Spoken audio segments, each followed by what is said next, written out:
The Roman army was one of the most professional and veteran forces of its age, with legions whose service history dwarfs the lifespan of entire nations. But this longevity could only be maintained by the constant recruitment of new soldiers. So today, let's witness the birth of a new generation of legionaries by seeing what it was like to join the Roman army.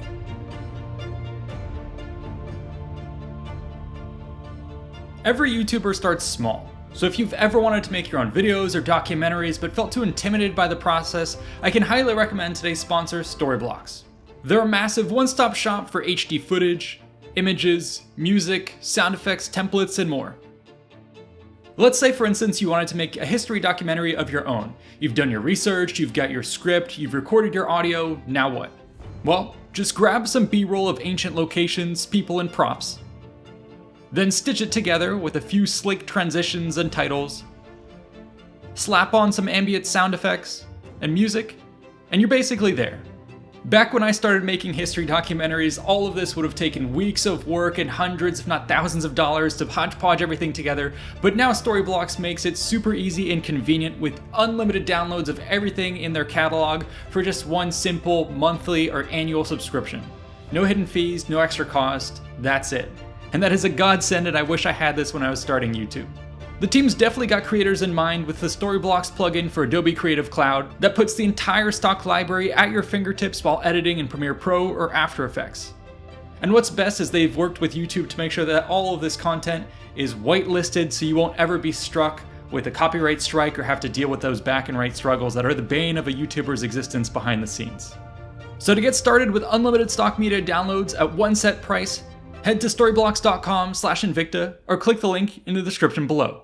Enjoy! And finally, I also wanted to shout out the two reenactment groups that made this episode possible: Veteris Milites and Imperium Romanum. Imperium Romanum actually has their own YouTube channel, which I highly recommend you check out because they make their own fantastic documentaries and clearly have the passion and skill to pull it off to superb results. I'll link both in the description below. Early Roman armies of the Republic functioned differently from their more mature imperial counterparts. The main difference is that these were citizen soldiers who were levied into the military based on wealth and age qualifications. The process of joining the army would typically occur on a seasonal basis when Rome was being marshalled for war. This dilectus, as it was called, apparently occurred on the Campus Martius in an elaborate process that would see the entire body of assembled men sorted into units within the army at the start of the campaigning season. Understandably, this ancient practice would prove untenable as the Roman Empire expanded beyond the confines of Italy. By the era of Augustus, the military had evolved to a great extent. Citizens still served as the core legionary force, but these no longer hailed exclusively from Latium itself.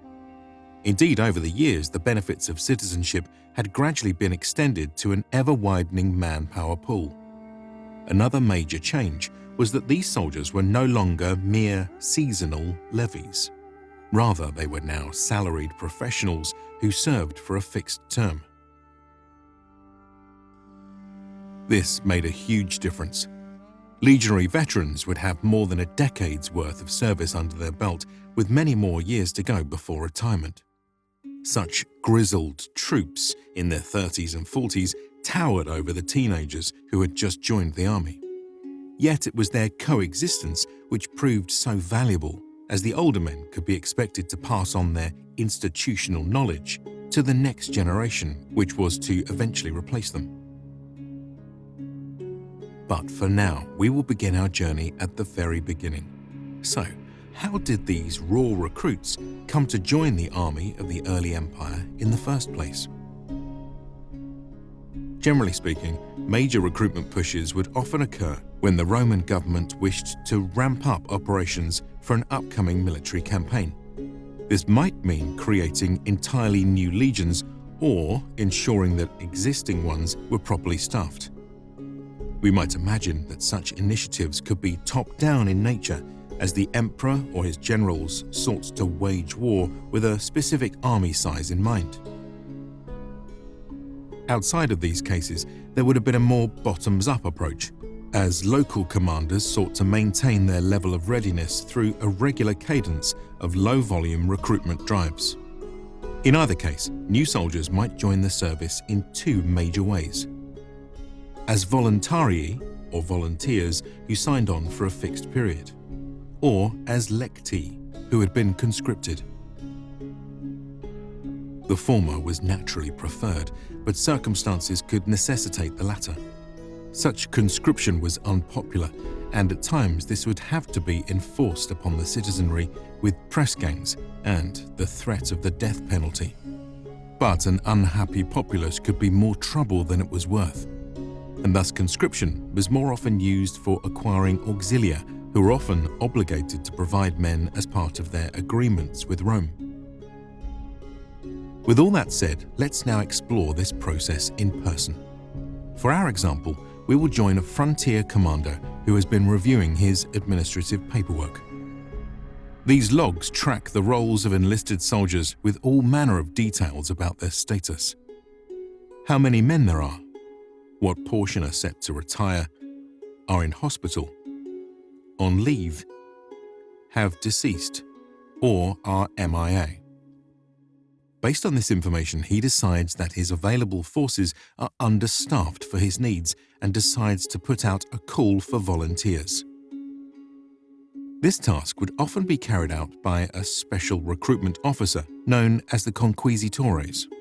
This man in turn would have his own underlings to assist him in reaching the established quota.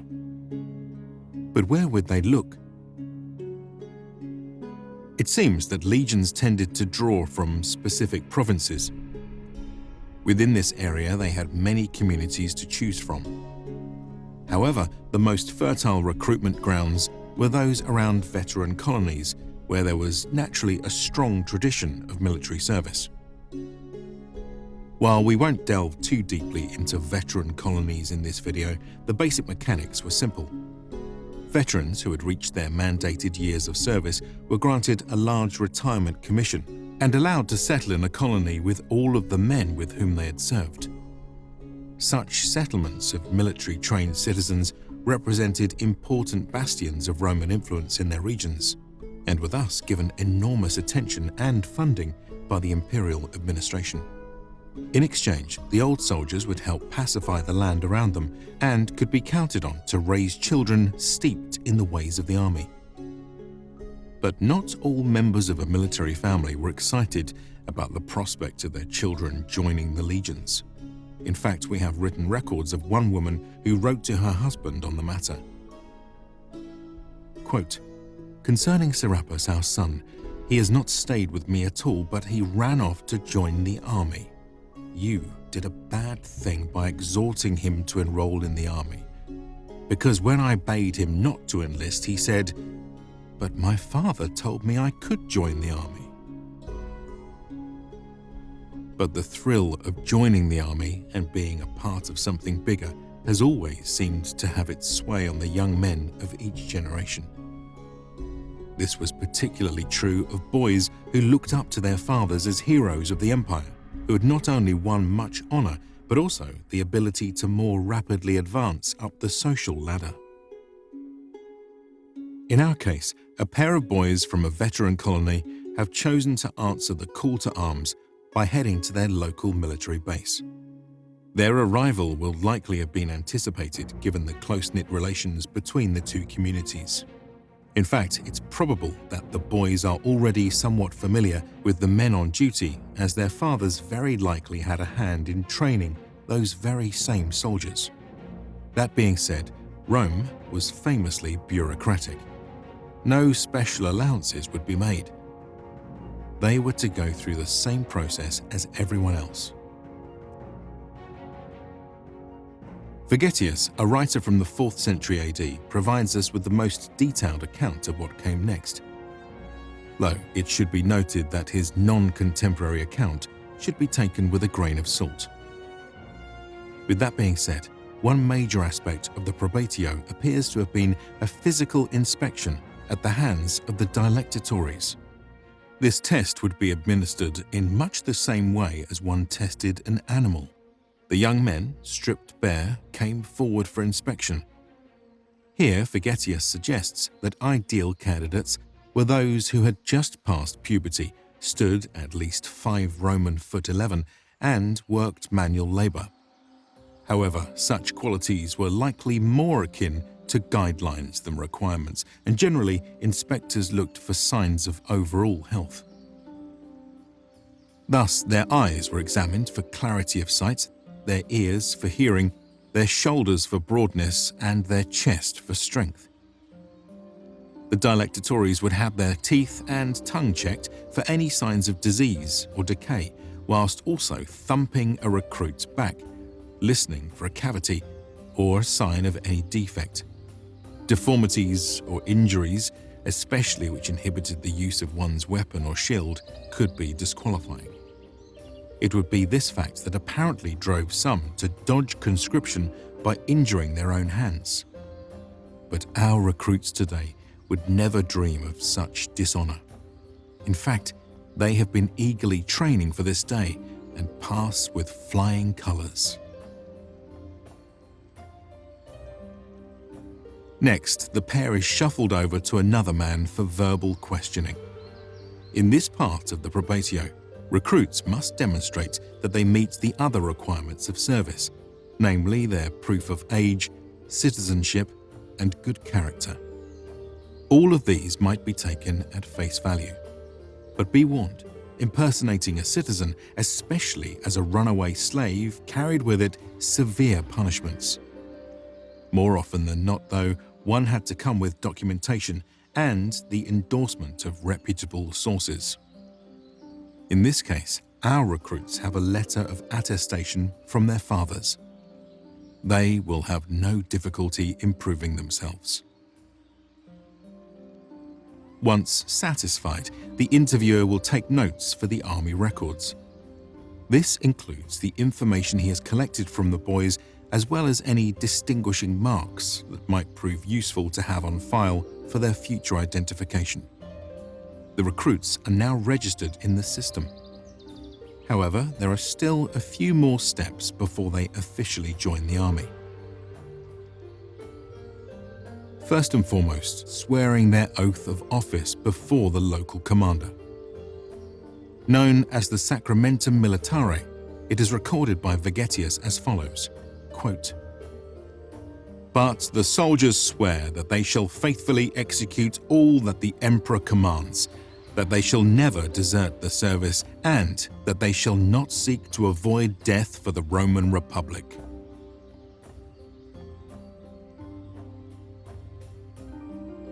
Following this, the recruits will receive their signing bonus of 3 gold coins. In the time of Augustus, this was valued at around 4 months' pay. Our boys are delighted at this newfound wealth, but discover that it quickly evaporates as their travel and gear expenses will be deducted from their wages while in the army. As a final step, the new recruits will now be assigned to a rank within the unit. With favorable enough connections, you could actually be promoted quite quickly to the cozy job of clerk within a distinguished cohort. Thus assigned, Vegetius alludes to the idea that these recruits would now be given the military mark. But whether this refers to a dog tag, a legionary tattoo, or some other form of temporary or permanent identification is unclear. Certainly, if given the chance, fellow soldiers would find their own ways to brand soldiers through hazing.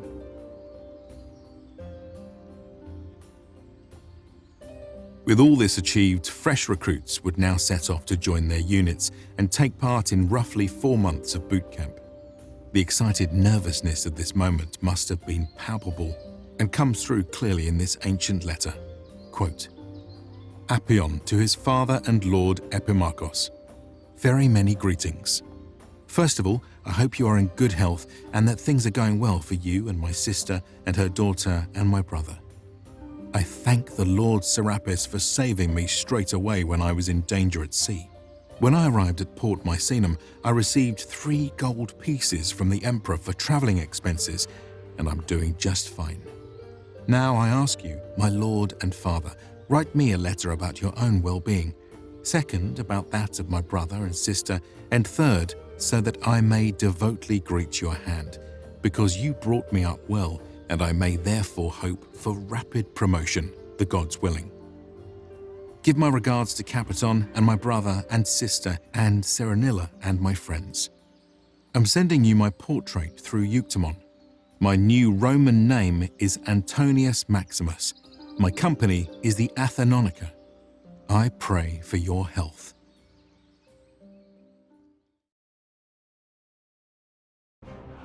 The Roman army was a ferocious juggernaut whose ranks were filled with some of the best professional troops of its era.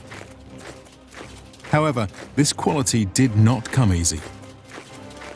The journey from raw recruit to grizzled veteran was a long one, involving countless hours spent on physical exercise, weapon practice, formation drills, and much more. Today, let's take a closer look at basic training in the Roman army.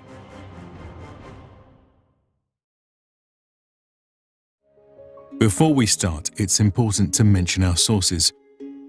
Much of what we know of Roman military training comes from the book De Re Militari. It was written in the late 4th century AD by a man named Vegetius, as an apparent plea to his emperor for military reform. In it, he emphasizes the shortcomings of the contemporary Roman army in contrast to the well-oiled machine of the early empire. Its accuracy has been debated by many historians. Yet, as one of our most detailed sources on life in the Roman military, it cannot be ignored. With this disclaimer in mind, let us proceed. Those seeking to enter the Roman army were required to provide a letter of recommendation and to pass a test, or probatio. Should they be accepted, they would travel from their point of recruitment to their assigned unit. Here, they would be subjected to a 4-month gauntlet of basic training. Just as today, it was an intense period meant to transform raw recruits into disciplined soldiers armed with the basic tools necessary to perform their professional roles. The core of this training would be provided by the legionary officers. Such men, especially the centurions and optiones, had spent years working their way up the ranks of the military and were held up as exemplars of service. Their experience was invaluable in both training up new soldiers and eventually leading them into battle itself. This hierarchy of older soldiers was essential to the discipline and military tradition of the Roman army. It was not a perfect system, of course. These men were largely unregulated, and optiones were infamous for their winus, a staff that was used to beat soldiers who put a toe out of line. One of the most well-known of these officers was reportedly nicknamed Cado Alterum, or Bring Me Another, for his habit of repeatedly breaking his winus over the backs of his men. Vegetius reports that military training should begin with instruction on proper military step, saying, quote, "For on the march and in the battle line nothing should be safeguarded more carefully than that all the troops should keep in step. This can be achieved only if they learn, through repeated practice, to march quickly and in formations. So, 20 miles should be completed with the military step in 5 hours, but only in summer. With the fuller step, which is quicker, 24 miles should be completed in the same time." We must imagine that both the distances and frequency of these exercises were increased. Apparently, such marches could also be carried out with full kit and a complement of gear whose burden was up to 60 pounds. Packs filled with stone may have even been used as a means to inure the men to the labours of campaign, where they must carry weapons, armour and provisions. In addition to marching, one should expect to see a full exercise regimen, meant to build up the overall abilities of a Roman soldier. Things like push-ups, stretches and runs were some of the more basic routines. Vegetius adds that jumping and swimming were also taught not just as a practical means of exercise, but as valuable skills for traversing battlefield obstacles. But an army is more than a mass of individuals. They must learn to work together. As such, a big part of training involved teaching troops to move as a unit and follow commands. Get in line, advance, wheel left, wheel right, advance at the double, reform, and so on. Once drilled on the parade field, a unit would practice in open country and eventually on broken ground, until they could move as fluidly as a single organism. Among the many maneuvers being practiced would have been specific formations which had specific battlefield applications. For instance, a unit might form a dense line with pila out as spears to counter cavalry, or might cluster together into the famed testudo for advances in the face of heavy fire, such as in the case of sieges.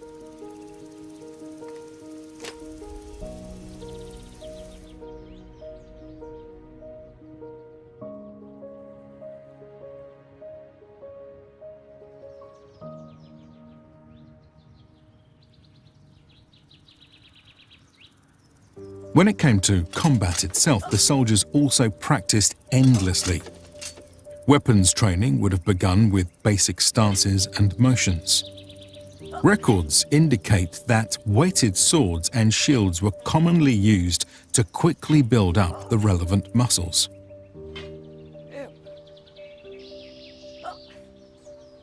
At first, attacks involving thrusts, slashes, and bashes would be practiced harmlessly against a 6-foot pole. Once sufficient proficiency had been achieved, soldiers would be matched against each other. This training, known as the armatura, was borrowed from the gladiators. In it, equipment would be more realistically weighted, and a pair of fighters could more dynamically engage under the careful supervision of trainers.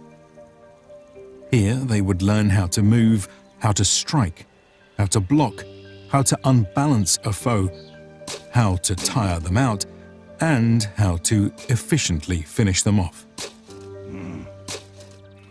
Such was the importance of this practice that special buildings were constructed in camps to allow for training year-round. Trainers got double rations and increased pay, while trainees who performed poorly could be punished with barley rations and beatings.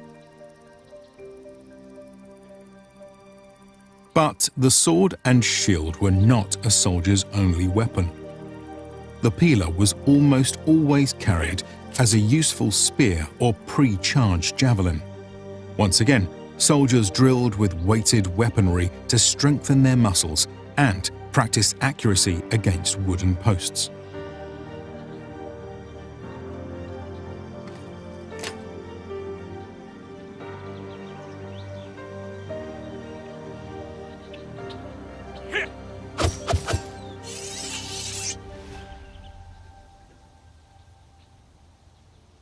Another weapon, which was just as common but rarely gets talked about, was the sling.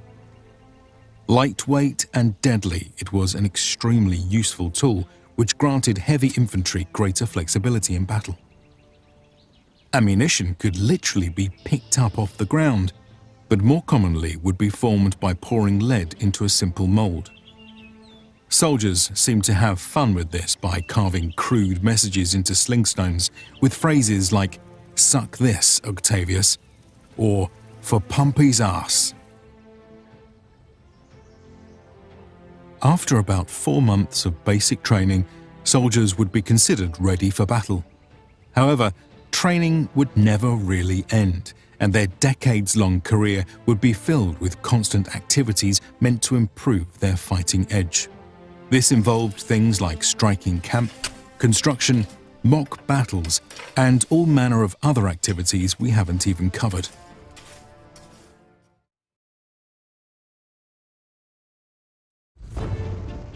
The Roman military was one of the largest pre-modern professional armies that ever existed, protecting over 7,000 kilometers of border and consisting of over 400,000 legionaries and auxiliaries. The army was perhaps the most important institution in the Roman world. Often, this statement is contextualized around its defensive and offensive wars. However, we should remember that this institution had perhaps a far larger impact just by its very existence.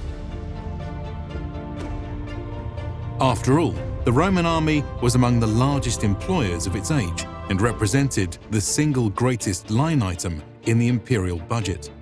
So today, let us step inside this ancient military-industrial complex to see what it was like for a soldier to earn a living and make a career in the Roman legions, from raw recruit to senior centurion.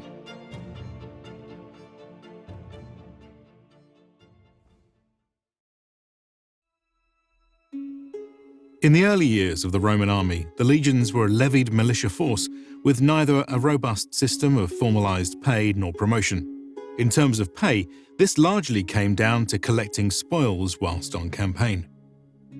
In terms of promotion, a legionary's rank in a given year's levy was based on their socio-economic status, with officers generally being selected by the elected magistrates. Such a system worked well enough at first, but soon began to strain as the scope, distance, and duration of Rome's wars increased over the years. Livy claims that basic pay for campaign expenses was first introduced during the siege of Veii in the 4th century BC, while Polybius tells us that by the middle 2nd century BC, common soldiers received 2 obols a day, centurions received 4 obols a day, and cavalrymen received 1 drachma a day. The exact value of this pay is uncertain, but what is clear is that it was still far below a living wage. By the late Republic, a variety of factors led to an evolution in the Roman army's systems of pay and promotion. This was largely spearheaded by the Marian reforms, which standardized many aspects of the legions, whilst shifting the responsibility of supplying and managing an army to its general. This paved the way for rich, powerful, and ambitious politicians to now build their own loyalist armies, who could be bent to their cause using the leverage of pay and promotion. For instance, Caesar famously doubled the base pay of his soldiers to 225 denarii a year, while elevating all who proved themselves in the line of duty. Yet, with each commander acting as he pleased, this was not a long-term solution. When Augustus finally emerged victorious from the civil wars, he would see fit to standardize this system. Thus, as Republic turned to Empire, we finally see the emergence of Rome's professional army. It is this force's pay and promotion which we shall cover today. Understandably, both concepts are intertwined. For the sake of simplicity, we shall discuss each in turn, starting with pay. When men in the imperial periods joined the Roman army, they were given a signing bonus of 3 gold coins, the rough equivalent of about 4 months' salary. But such pay did not come freely, as new recruits would also be obligated to swear the military oath to faithfully execute the emperor's commands, to never desert the service, and to never avoid death for the Roman state. Following this exchange of life for gold, soldiers would now be officially enrolled in the legionary ledgers and become eligible to receive their annual pay. During the reign of Augustus, this was set at Caesar's established rate of 225 denarii a year, which would be paid out in 3 stipendia of 75 denarii at each 4-month interval. Foot auxiliae received about 33% this amount, cavalrymen received about 100%, city cohorts received 160% and Praetorians received about 300%. Over the years, these values would gradually evolve. For instance, at the end of the 1st century AD, Domitian would effectively increase salaries across the board by 33% by adding a 4th stipendium. In the late 2nd century, Commodus would add a 5th stipendium, while in the early 3rd century, Septimius Severus would increase the size of each stipendia. In addition to these base salaries, soldiers would also benefit from bonuses. These were initially ad hoc incentive programs meant to boost the morale and loyalty of the troops. However, in later years, such donatives, as they were known, became quite regular occurrences which accompanied the ascension of a new emperor. This was especially true of the Praetorians, whose loyalty was most important to secure. As a point of reference, while Augustus would pay each soldier 75 denarii, or 1/3 a year's salary upon his death, Claudius would pay his Praetorians 3,750 denarii, or almost 8 years' worth of their already elevated salary. Specialists and officers within these various units could expect to receive many times the base rate of a regular soldier. Centurions, for instance, are believed to have been paid around 5 times as much, while the primus ordo earned 10 times and a primus pilus earned 20 times. But one might wonder, how did this money actually make its way from the government's treasury to the soldier's purse? In Rome's early history, a central treasury, or aerarium, was located within the city itself, which served as the source for all funding, including military expenditures. However, such a system proved impractical as the state expanded, and by the time of the late Republic, the treasury functioned more as a clearinghouse, which kept records of Rome's financial balance sheet.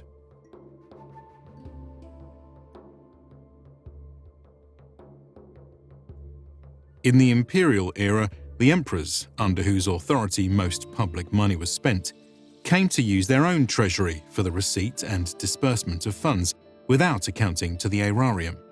It was from this financial well that the legions were paid.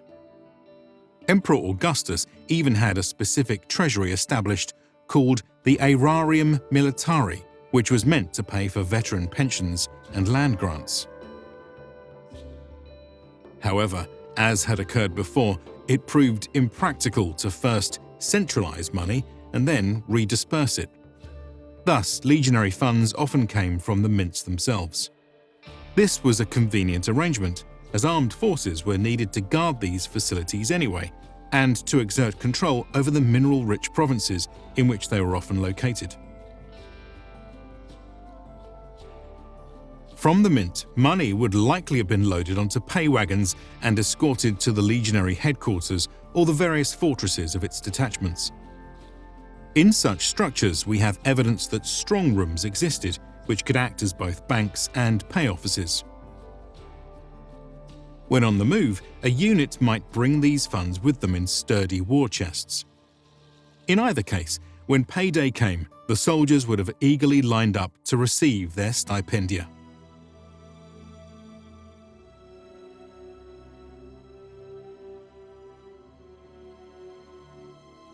So, what might they do with this money? Generally speaking, soldiers were not known for their financial wisdom, and throughout history, men of this profession have had a reputation for gambling, frivolity, and going broke from their own poor decisions.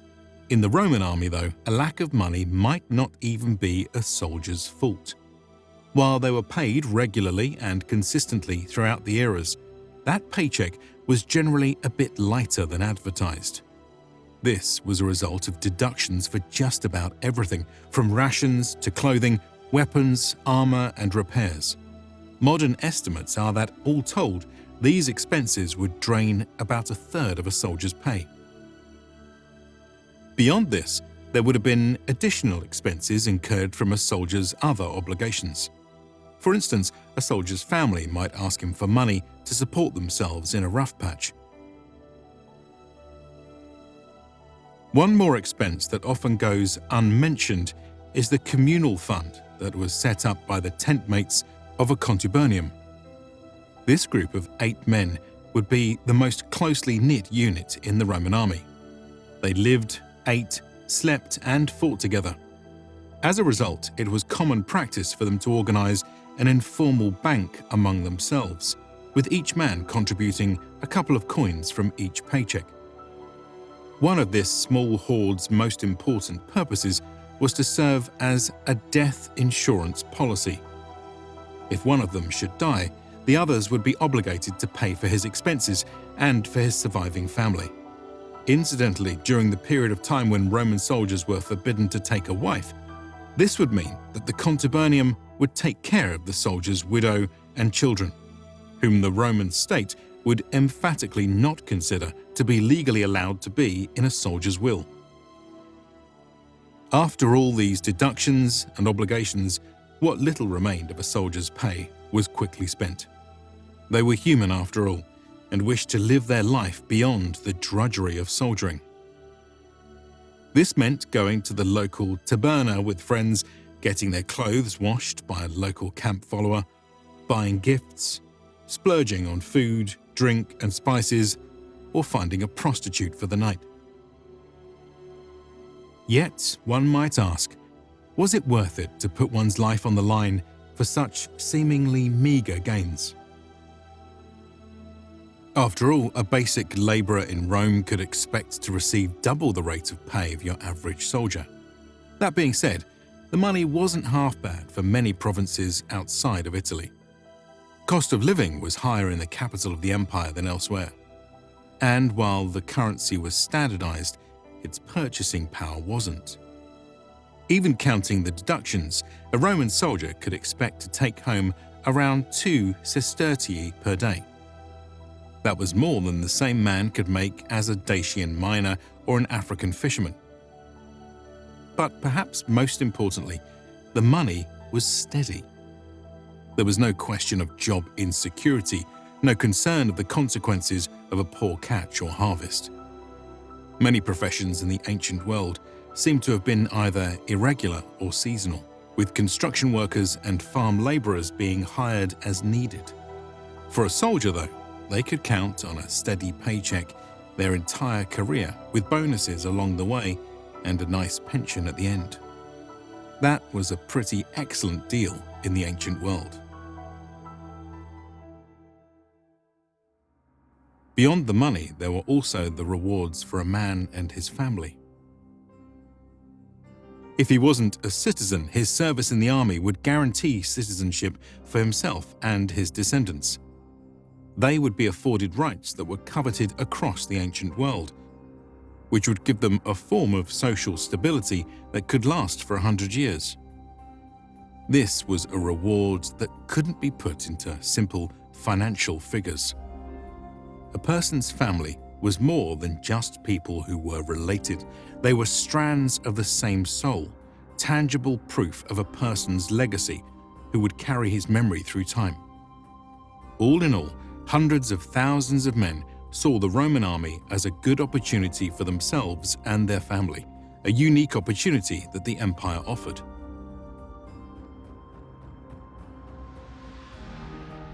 Now that we have covered a soldier's pay, we can cover his promotion. In this regard, the Roman army of the empire had a rather strict hierarchy of ranks with various grades of pay which accompanied them. In theory, one could ascend up this ladder over the course of a long career. In practice, however, evidence does not support the idea that regular soldiers enjoyed much advancement, especially in contrast to their officers. That's not to say that a regular legionary would be at the grunt level forever. An exceptionally capable man, for example, might be promoted to an immunis, a specialized soldier who earned both higher pay and exemption from more mundane and unwanted tasks. Some of their roles included work as field medics, carpenters, and engineers. Alternatively, a soldier might fill a more unique role within his unit, such as becoming its standard bearer, trumpeter, trainer. Every so often, a man might be able to be promoted to the rank of optio, the immediate subordinate to a centurion, and from there to the rank of centurion itself. Yet again, we should mention that this appears to have been a rare event. In fact, we actually have a rather poor understanding of how one came to be a centurion. During the Republican era, these men seem to have been chosen by lot from the men of their unit. As for the practice of the early empire, Vegetius, a writer from the 5th century AD, provides one of our only explicit descriptions. Quote, "The centurion in the infantry is chosen for his size, strength, and dexterity in throwing his missile weapons, and for his skill in the use of his sword and shield. In short, for his expertness in all the exercises.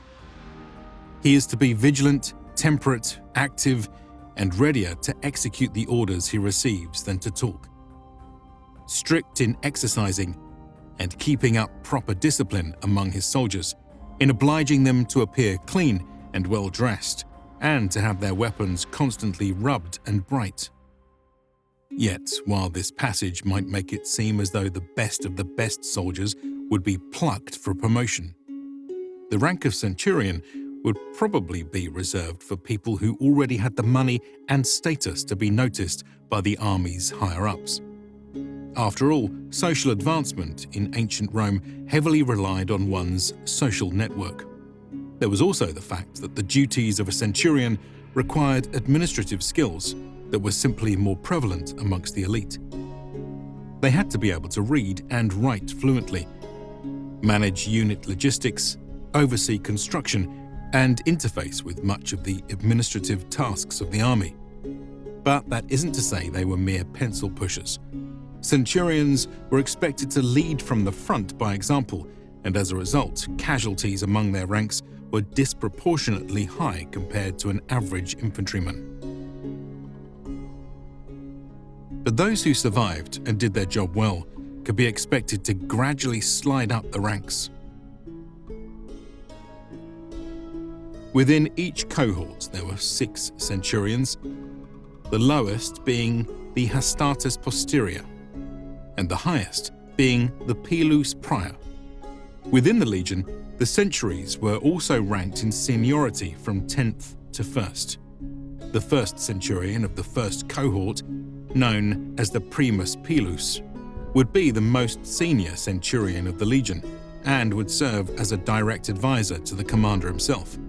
Reaching such a post would be the culmination of a long and distinguished career.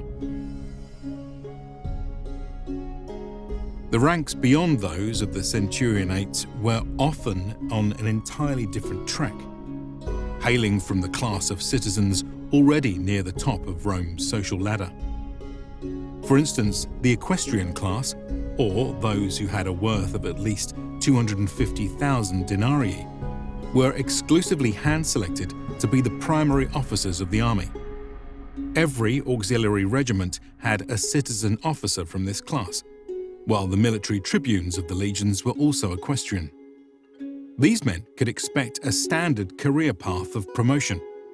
For their first few years, they would command a regiment of auxiliary infantry. The next few years would be spent as a military tribune, leading to their final promotion to the head of a company of cavalry. As for the commanders of armies themselves, these men were very often emperors, their close associates, or hand-picked favorites of either of these. Yet for every system of promotion we have attempted to lay out, there were likely many exceptions and deviations over the course of the Roman army's long history. In this spirit, there are many records from military gravestones and letters which proudly boast of the unique and inspiring careers within the legions. Sadly, we will not be able to cover them all today. However, there is one account recorded by Livy from the Middle Republican period whose story serves as an inspiration for all those who dreamed of rising to great heights from humble beginnings. His account goes as follows. quote, "I joined the army in the consulship of Publius Sulpicius and Gaius Aurelius Cotta, and I served 2 years in the ranks in the army which was taken across to Macedonia in the campaign against King Philip. In the 3rd year, Titus Quinctius Flamininus promoted me for my bravery to be centurion of the 10th maniple of Hastati. After the defeat of King Philip and the Macedonians, when we'd been brought back to Italy and demobilized, I immediately left for Spain as a volunteer with the consul Marcus Porcius. Of all the living generals, none has been a keener observer and judge of bravery than he, as is well known to those who, through long military service, have had experience of him and other commanders. This general judged me worthy to be appointed centurion of the 1st century of Hastati. I enlisted for the 3rd time, again as a volunteer, in the army sent against the Aetolians and King Antiochus. Manius Achillius appointed me centurion of the 1st century of the Principes. When King Antiochus had been driven out and the Aetolians had been crushed, we were brought back to Italy. And twice after that I took part in campaigns in which the legions served for a year. Thereafter, I saw 2 campaigns in Spain, one with Quintus Fulvius Flaccus as praetor, the other with Tiberius Sempronius Gracchus in command.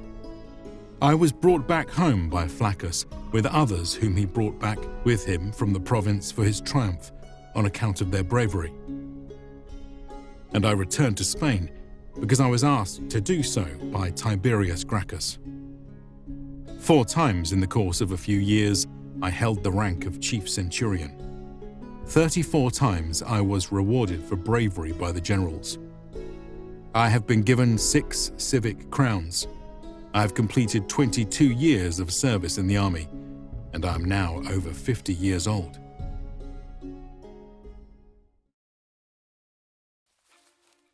After a long career, Roman veterans would have much to show for it. Decades of distinguished service brought with it not just an extensive list of scars, but also an impressive array of awards. As with modern militaries, these ran the gauntlet from badges of personal distinction to unit-level accolades and campaign medals. All would have marked out a man who represented the best of the best the legions had to offer. So today, let's take a closer look at these Roman Medals of Honor.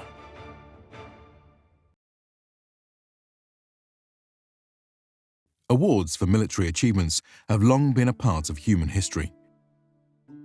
From the triumphal monuments honoring the high-up generals to the myriad of accolades doled out to their lowly soldiers. Combat medals, specifically, have been found as far back as the Old Kingdom of Egypt over 4,000 years ago. And similar awards exist across many cultures and eras of the past. Thus it was that as the Roman military developed, it would be in a position to evolve upon this age-old practice. The early Romans took a huge number of their traditions from the surrounding peoples and tribes, namely the Celts, the Greeks, and the Etruscans. For instance, the Celts regularly used ornaments, such as torques, as signs of a warrior's status. The Greeks, meanwhile, erected tropaion, or monuments to victory, at their sites of battle. And the Etruscans may have contributed to key aspects of the iconic triumphal parade. By flipping through the history of Rome's formative years, we see many records of their gradual adoption. The most common examples are in the proudly catalogued deeds of brave soldiers and generals. Often these seem to be lifted right out of some Homeric epic where heroes duel one another in single combat, issuing challenges before armies and stripping the gear of vanquished foes. But while we might expect such incidents in the early years when the legions acted as mere war bands, there is ample evidence to suggest they persisted in the years of the Republic, when the army became more structured and disciplined. A prime example of this comes with the tale of Titus Menlius, a military tribune who, in 363 BC, answered the challenge of a mighty Gaul at the Battle of the Anio River. Here is how Livy puts it, quote, "The young man's friends armed him. He assumed the shield of a foot soldier, and to his side he buckled a Spanish sword, convenient for close fighting. Armed and armoured, they led him forth to the Gaul, who, in his glee, thrust his tongue out in derision. They then retired to their station, and the two armed men were left by themselves in the midst, like gladiators more than soldiers, and by no means evenly matched, to judge from outward show. One had a body extraordinary for its size and resplendent in a coat of shifting hues and armour painted and chased with gold. The other was of a middling stature for a soldier, and his arms were but indifferent to look at, being suitable but not ornate. When they had taken their ground between the two embattled armies, while the hearts of the surrounding multitude were suspended between hope and fear, the Gaul, whose huge bulk towered above the other, advanced his shield with the left arm to parry the attack of his oncoming enemy, and delivered a slashing stroke with his sword that made a mighty clatter but did no harm. The Roman, with the point of his weapon raised, struck up his adversary's shield with a blow from his own against its lower edge, and slipping in between the man's sword and his body, so close that no part of his own person was exposed, he gave one thrust and then immediately another, and gashing the groin and belly of his enemy, brought him headlong to the ground, where he lay stretched out over a monstrous space. To the body of his fallen foe, he offered no other indignity than to despoil it of one thing, a chain which, spattered with blood, he cast round his own neck. The Gauls were transfixed with fear and wonder, while the Romans, quitting their station, ran eagerly to meet their champion and brought him with praise to the dictator. Amidst the rude banter thrown out by the soldiers in a kind of verse, was heard the appellation of Torquatus, and thereafter this was given currency as an honoured surname, used even by descendants of the family. Over time, we see how such events gradually developed traditions meant to honour specific achievements in battle. The notable actions of a soldier, for instance, might earn him a talk, while a general who single-handedly defeated an opposing leader would be granted the spolia opima, or noble spoils of this foe.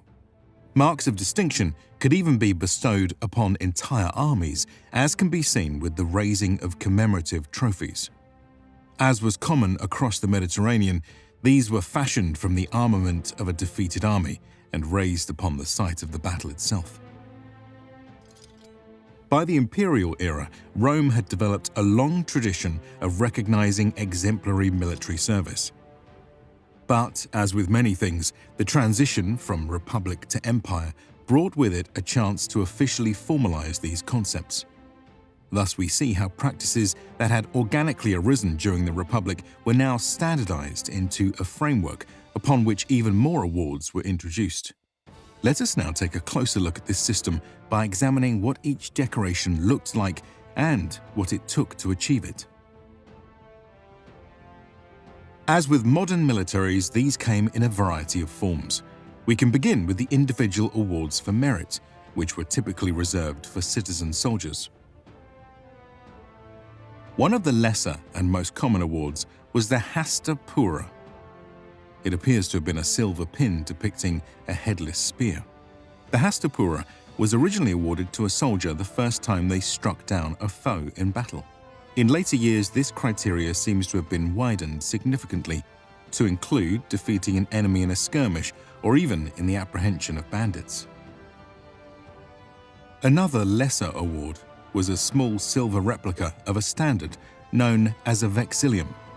It is not explicitly stated what circumstances justified this award, though some have speculated it has something to do with the defense of the legionary standard in battle. Other common awards were the armilii and torquata. Both were of Celtic origin, with these iconic pieces of jewellery generally being worn by distinguished men of their warrior class. As we saw with the story of Titus Manlius, the Romans proved eager to co-opt such status symbols and soon embraced them wholeheartedly with the absorption of Gaul and Britannia. Generally speaking, they served the same purpose as awards for feats of strength and valour. The armili were bracelets which came in grades of bronze, silver, and gold based on the status of the recipient and were typically issued in pairs. Distinguished soldiers could win multiple pairs over the course of their career. The torquata, meanwhile, were metal rings originally worn around the neck. In later tradition, however, the Romans issued smaller versions which were usually hung above one's clavicles. These often featured alongside another class of award, the phallari. They were large, round medals made of metal, precious material, and sometimes glass that were specifically made to be hung upon a harness that was draped over a soldier's chest. While not fully understood, they seem to have been given for a range of achievements. Some recognized individual bravery or leading a unit to a particular achievement on the battlefield. Others may have benchmarked one's years of service or for having participated in the important battles or campaigns of one commander or another. All soldiers seem to have been eligible for receiving such awards, but it was the officers who were honored with proudly wearing them into battle. Moving on, we can cover some of the awards that appear most tied to specific achievements. A group of these were meant to celebrate the defeat and despoiling of enemies in single combat. For infantrymen who achieved this feat, they were apparently awarded a cup of precious metals, while cavalrymen were awarded a decorated set of horse trappings. However, the most prestigious form of this award was known as the spolia opima, or noble spoils. It was reserved for generals who managed to slay an opposing commander in single combat. By tradition, they would strip their foe's armor, attach it to an oak trunk, and dedicate it in the shrine of Jupiter. Romulus, Rome's first king, was said to have been the first recipient of the award. Over the centuries, many would covet this ultimate prize, but only a handful of generals were officially recognized as having earned it. Here is how Suetonius describes the exploits of Drusus the Elder, who is believed to have been the fourth and final man to achieve this award. Quote, "He is, however, believed to have been no less eager for glory than he was republican in his views. For it is held that he sought to win not only his victories, but spolia opima from the enemy, often pursuing leaders of the Germans all over the field at great personal risk, and that he never concealed his intention of restoring the old form of government, whenever he might have the opportunity." Another group of awards for personal achievement were recognized by a series of crowns. These came in many forms for many deeds. The civic crown, or corona civica, which may have also been called the crown of the preserver, was a simple ring woven from oak leaves. It was awarded to a Roman who saved the life of another citizen. The crown was to be presented by the man who had been rescued, and from that point on, he would owe his savior a life debt, treating him as a father for the rest of his days.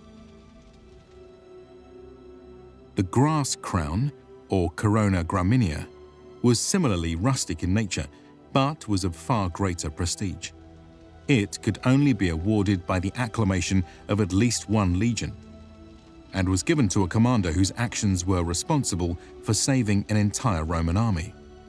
Pliny refers to it as the crown of the blockaded, highlighting the commander's responsibility for saving thousands of men from certain doom. It was made from grasses and grains that were collected from the very same battlefield, woven by representatives of the legion that had been saved, and presented by the same men to its recipient. The most famous example comes from Plutarch, who describes the actions of Fabius Maximus in the Second Punic War. At the time, Hannibal had defeated legion after legion, leading the Roman general to adopt the so-called Fabian strategy of shadowing the invader but avoiding contact. Others grew tired of this seemingly cowardly approach and attempted to return to the offensive. But when Marcus Minucius Rufus charged headlong with his army at the Carthaginian, he was promptly caught in a trap and surrounded. Seeing this, Fabius charged to the rescue and managed to save the beleaguered troops. Here is how Plutarch describes the aftermath. Quote, "When Fabius came forth, Minucius had the standards planted in front of him and addressed him with a loud voice as father, while his soldiers greeted the soldiers of Fabius as patrons, the name by which freedmen address those who have set them free. When quiet prevailed, Minucius said, 'Dictator, you have on this day won 2 victories, one over Hannibal through your valor, and one over your colleague through your wisdom and kindness. By the first, you saved our lives, and by the second, you taught us a great lesson, vanquished as we were by our enemy to our shame, and by you to our honor and safety. I call you by the excellent name of Father, because there is no more honorable name which I can use, and yet a father's kindness is not so great as this kindness bestowed by you. My father did beget me, while to you I owe not only my own salvation, but also that of all these men of mine.'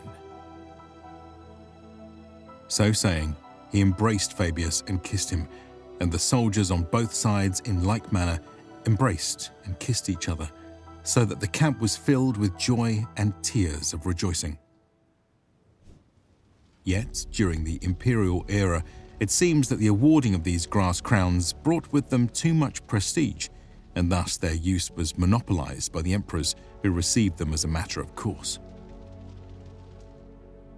One of the crowns which remained unrestricted was the gold crown, or corona aurea. Details are lacking, but it seems to have been awarded to both centurions and senior officers for killing an enemy in single combat and holding the ground to the end of the battle. Another noteworthy award for infantrymen was the Crown of Walls, or Corona Moralis, which was a golden circle in the form of a battlement. It was awarded to the first man to scale the walls when storming an enemy town or fortress. The Corona Moralis was a highly coveted decoration, though, as you might imagine, it was accompanied by an exceptionally high casualty rate.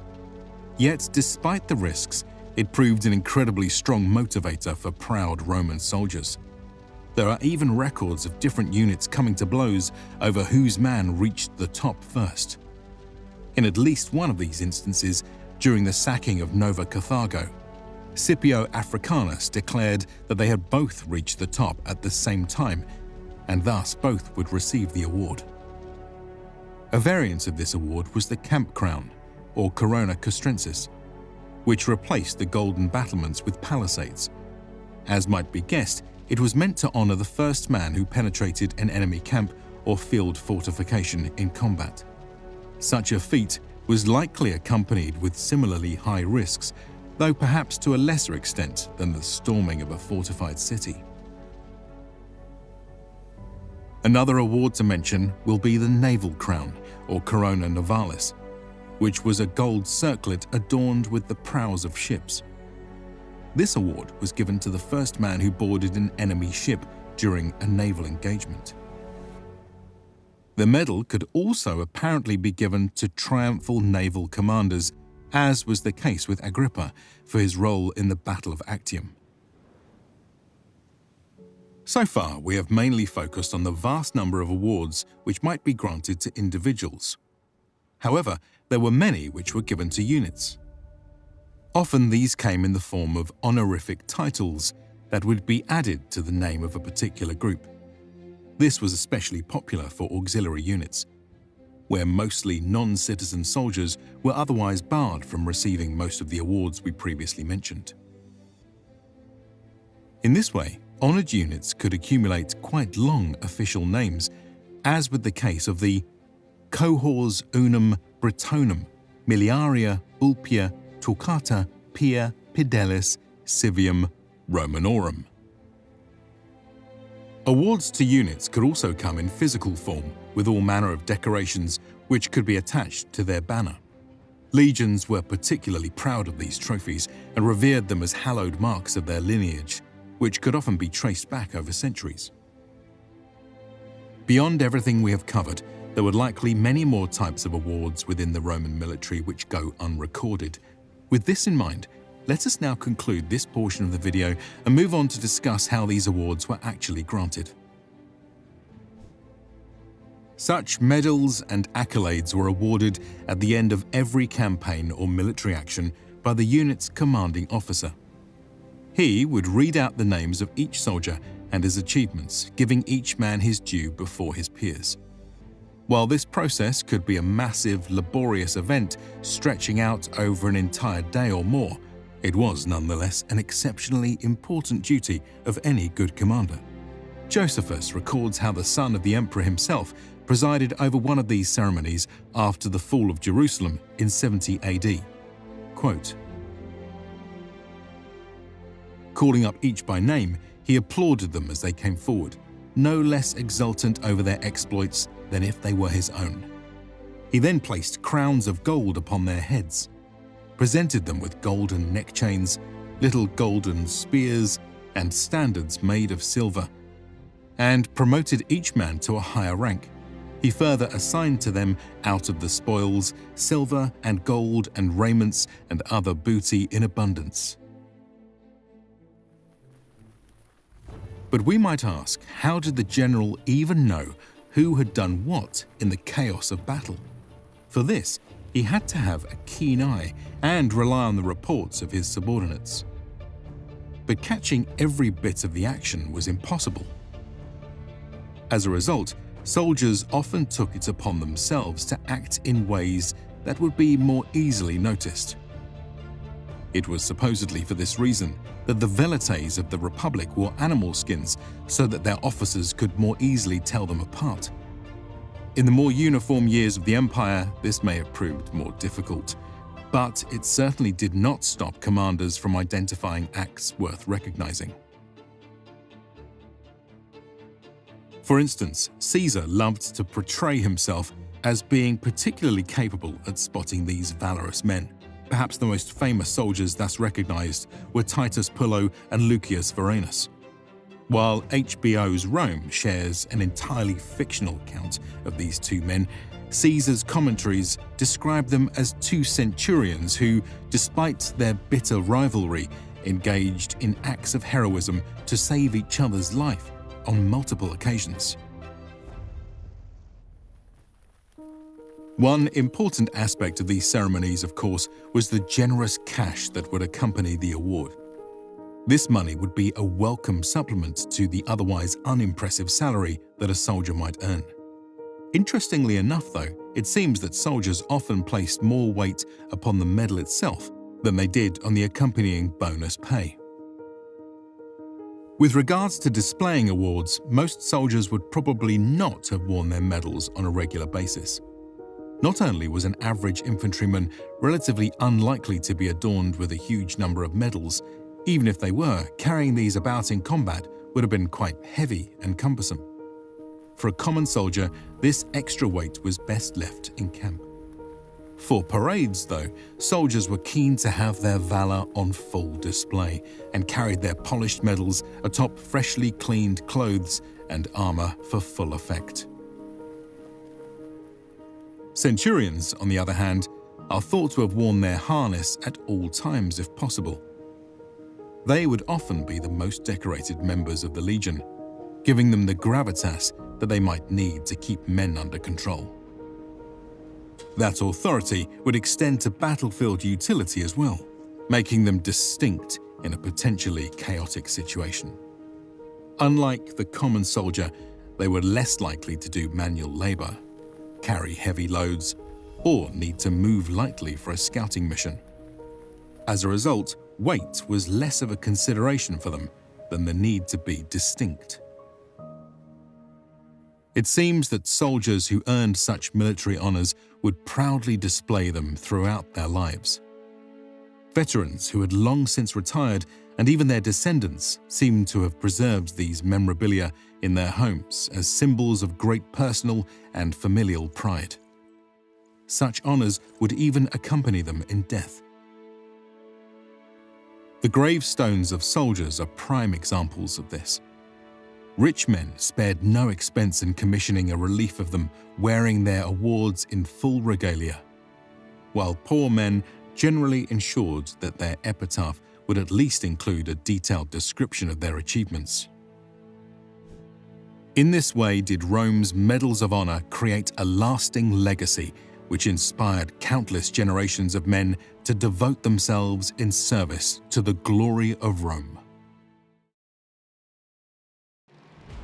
Roman soldiers were professionals who signed on for an obligatory 25 years in the army. But after decades of battle, how many grizzled veterans actually survived to enjoy the retirement which awaited them at the end of this harrowing journey? In this episode, we will seek to answer such questions and explore what it was like to experience the end of one's career in the legions, from the final years in uniform to the day of discharge, the founding of a veteran colony, and beyond. This is the retirement of a Roman soldier.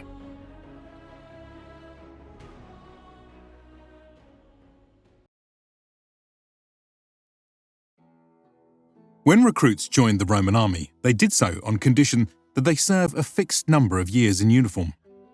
Augustus had first established an official term of 16 years, with an additional 4 served as evocatus, or reservist. Yet, as manpower concerns arose, the terms of this deal were altered. For the next few centuries, Roman soldiers now signed on for 20 years of duty, with an additional 5 years as evocati. Thus we see that the bulk of one's career in the army would be spent as a regular, slowly gaining seniority and perhaps moving up the ranks of the non-commissioned officers. This was the steady grind which defined much of one's life in the legions. However, in the last few years, soldiers would finally receive the status of an evocatus. This came with a range of benefits. For one, evocati were generally exempt from menial labor, such as entrenchment and construction. Furthermore, in battle, they would be held back as reserves, only to be engaged when the situation became particularly dire. Yet, this is not to say that nothing was expected of such veterans. After all, they were among the most knowledgeable men of the army. Thus it was that they would be counted on to impart their knowledge and experience to the rest of the legion. This might be done formally with technical lessons in drill and combat. However, much more was imparted from their paternal relationship to the younger men of the army, steeping them in a way of life and legionary culture which could be traced back over the generations. In this way, veteran troops were just as important to the pride and heritage of a legion as the legionary standards themselves.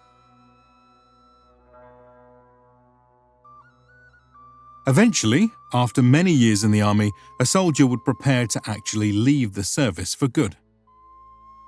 But just how likely were men to even have survived to this point? While at first glance we might imagine the odds to be quite low given Rome's seemingly endless wars. However, we must remember that large battles were actually quite rare from the perspective of your average soldier. Rather, everyday accidents, desertion, and diseases were far more likely to cut short one's career than an arrow or sword. As for what percentage of recruits might be expected to retire, that would have varied from time to time and place to place. Given our spotty records, it's hard to give a number with much confidence. That being said, academics tend to agree that it was likely at least above 50%. This idea seems to be supported by the behavior of Romans themselves, who acted as if the promises of retirement were very much an attainable goal. So, if we accept that retirement was a rather common occurrence, now we might ask, what did this look like? Well, just as today, the Roman army recognized various forms of discharge. An honorable discharge, or honesta missio, would be granted to all whose records indicated they had truly fulfilled their entire obligation, or whose obligation was reduced as a reward by imperial decree. Yet, as we alluded to, soldiers might instead find themselves leaving the service early due to illness or injury. Such medical discharge, or missio causaria, was no trivial matter. This designation required a thorough examination to confirm that it was extremely unlikely that a soldier would ever recover sufficiently to serve again. For example, one highly decorated cavalryman named Serapion had an 18-year term cut short due to colic, which was likely a term for kidney stones. Leaving the service in this way was generally no less honourable than having served a full term, though the size of one's post-discharge rewards was usually scaled in proportion to their years of service up to that point. On the flip side, soldiers who had committed serious crimes or had been found in dereliction of their duties might be dishonourably discharged. Those who received a so-called missio ignominiosa were stripped of any rights and privileges which accompanied an honourable discharge. In addition, they were barred by law from ever entering imperial service again, or even from living in Rome itself. In some periods, such men may have been branded or tattooed with a sign of their status. But regardless of how a veteran was discharged, the process would involve paperwork. After all, the Roman military bureaucracy had its own army of scribes which kept meticulous records of their troops. A soldier's entire career would have been well documented. Retirement was no different. For instance, we know that Roman auxiliaries and praetorians received official diplomata upon discharge. These listed the soldier's unit, status, and other details while acting as a notarized copy of the official records back in the archives at Rome. While legionary veterans don't seem to have been granted the same type of bronze tablets, they likely had other forms of documentation. Such memorabilia were received with great pride by soldiers and would be venerated within their family for generations to come. Having thus officially retired and with proof in hand, veterans would now begin reaping the various rewards of their service. Such boons had gradually evolved over the course of the Republican era, but it was Emperor Augustus who first formalized this tradition for the imperial age. The following inscription details one such law pertaining to military retirement.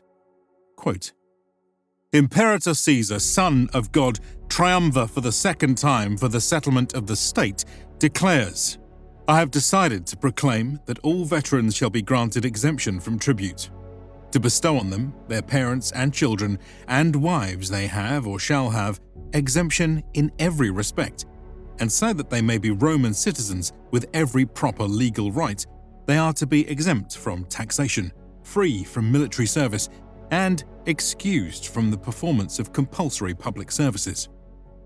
Moreover, the aforementioned are to have the right of registering their vote and being enrolled in the census in any tribe they wish, and if they wish to be enrolled in absence, that will be granted in respect of those who have been mentioned above, the veterans themselves, their parents, wives, and children.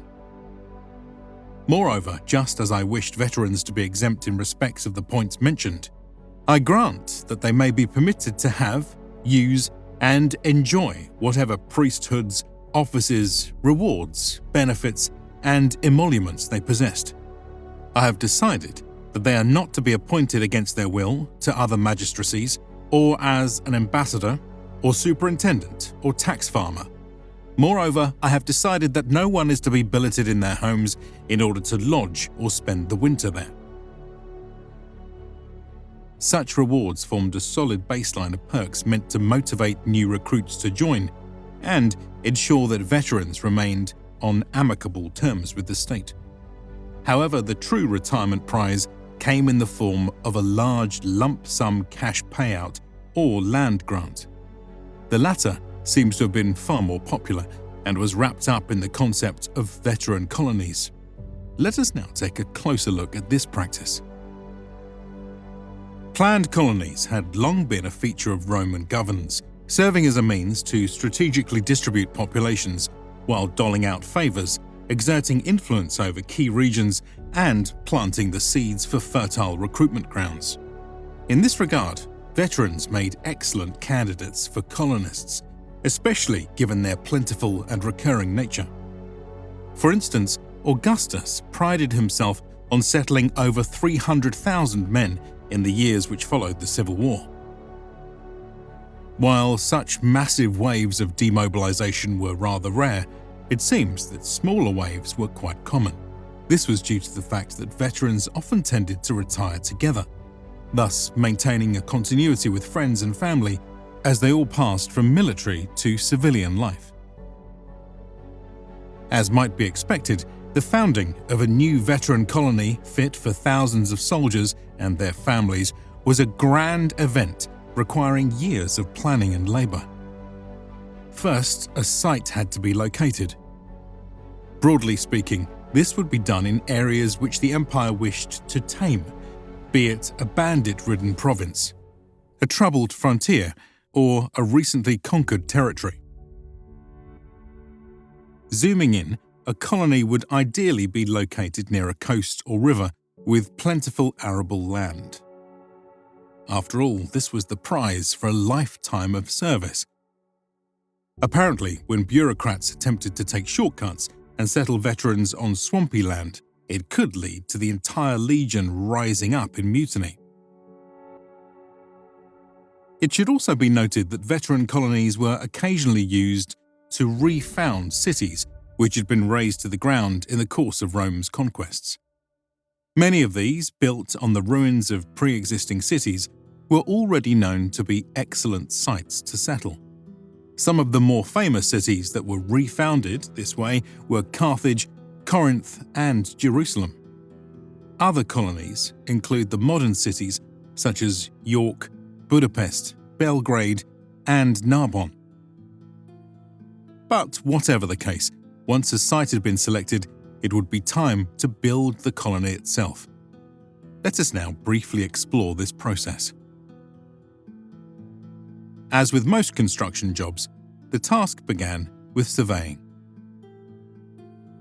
Here, the outlines of the colony were aligned, measured, and demarcated. A typical layout was square, with heavily fortified walls and towers. The streets would be grids, with the main avenues forming a cross in the middle of the town.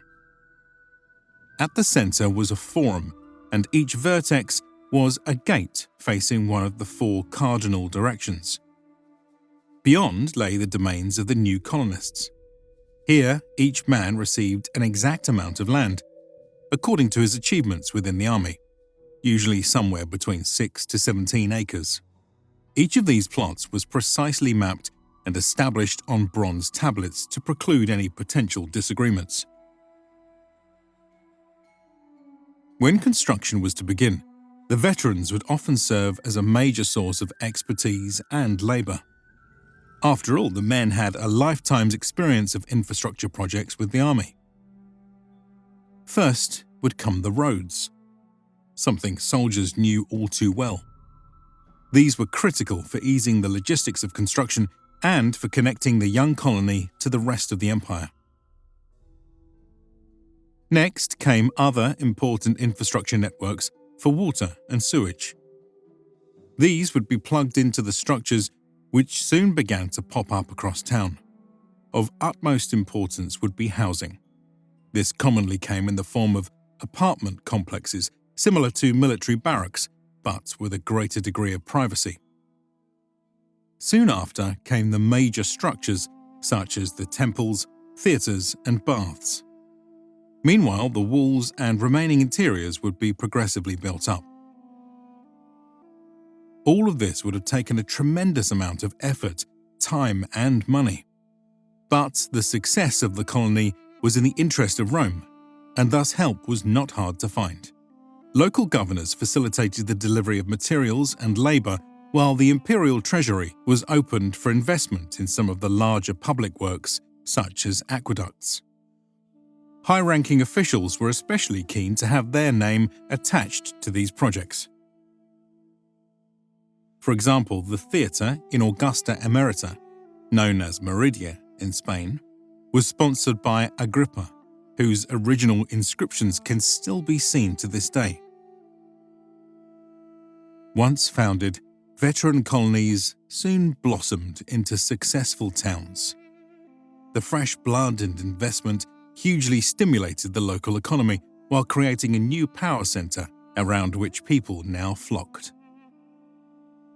In this environment, retired soldiers could happily flourish. They raised families, managed their farms, entered new business ventures, and became contributing members of society.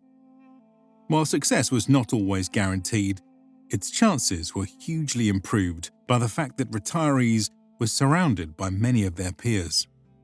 They were all in the same boat. In fact, it seems that the old social order of the legions was even maintained, with centurions and other higher-ups often serving as officials and councillors of the new town. In this way did the old veterans of the empire transform into some of its most loyal citizens, whose sons and grandsons would, in time, go on to follow in their footsteps. I hope you've appreciated this series as we trace the long career of a Roman soldier from recruitment to retirement. Their lives were more than just warfare, and it is important that we remember this human side of our ancestors.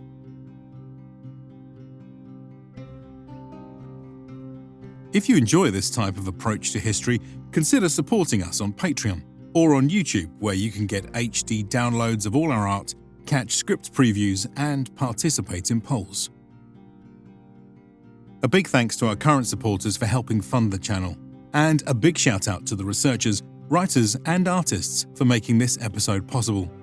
We couldn't have done it without this team or this community. If you enjoyed this episode, be sure to like and subscribe for more content, and check out these other related videos. See you in the next one.